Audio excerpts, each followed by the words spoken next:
I call Philadelphia home for 4 years of my life, a graduate of Temple University. In the 90s, I'd never seen homelessness like what was happening in Philadelphia. Here we are, year 2020, and you've experienced and seen so much. How has COVID-19 affected the reality of homelessness?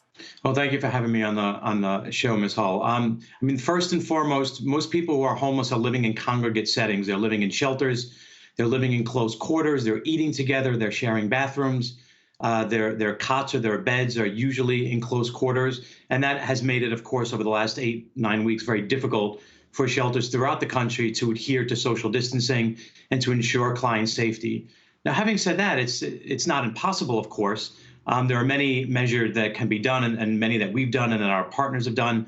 Plexiglass, distance, do spacing at mealtime, moving cots around, putting lockers in between beds. And I think most importantly, and what many of our shelters are in New York City, and what we've done working with New York City government is to move folks in large congregate settings, 200 beds, 220 beds, into hotels. So we've taken about 35 to 40% of our client population. And just this weekend, ending last night, literally about 8-9 o'clock last night, we moved almost 500 clients into a few hotels in Manhattan. And we're thrilled about that. That is a fantastic development for our clients. I think that is fantastic. I mean, I started reading articles about that early on. And in this crisis, we've all had to pivot. And I always say the pivot is always coming. Are you ready for it? Was that something that was discussed prior to this, that in a crisis that you would be able to get this help from hotels, or was that truly an in-the-moment move? I think it was a little bit of both. I think early on it was aspirational and thinking, what can we do if an emergency comes, whether it's a natural hurricane like Hurricane Sandy 8 years ago, or a pandemic. So there are these emergency contingency plans that exist, but sometimes they sit on a shelf. So I think this really begun to get operationalized in early April when the city realized that this was going to last for a while. And a number of us on the nonprofit provider side were saying to the city that we're doing everything we can within the building that we house our folks, but it's just not going to be enough. Now, thankfully, before we moved clients into hotels, we have not had major outbreaks. We've made sure that our staff have had proper masks. We've made sure clients have had masks, hand sanitizers, both on the individual ones and on the walls. We've made sure that we're getting deep cleaning from outside companies when someone is suspected to have the virus or has symptoms of it. Move folks into isolation hotels if they're not feeling well, but not sick enough to be hospitalized. So we've developed, both at Help USA and in conjunction with the city, protocols early on.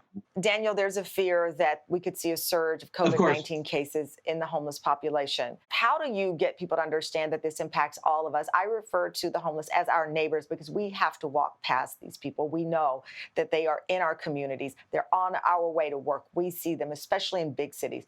How does this impact all of us if the numbers surge? And I do want to caution that most people experiencing homelessness do not live on the street. Many people who live in shelters who are homeless are working. They are taking care of their grandchildren.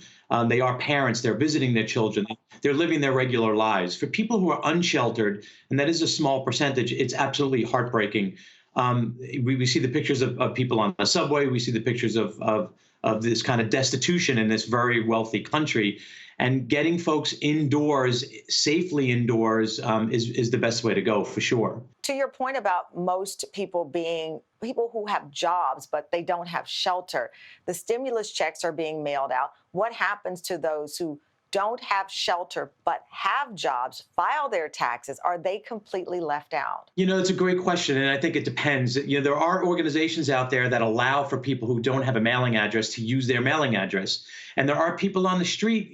There is a resiliency factor to people living on the street. While it's obviously it's a terrible existence, but people who live on the street, and I've done street work. I had done street work for many years in the Bronx. 20 years ago, there is a high level of resiliency among a lot of folks. So people may have addresses at their sister's house or at a nonprofit organization or at some sort of outreach consortium where they have mail going to. Now, that's not true for everyone, of course, but people on the street are more resilient than I think that we who are not homeless tend to recognize.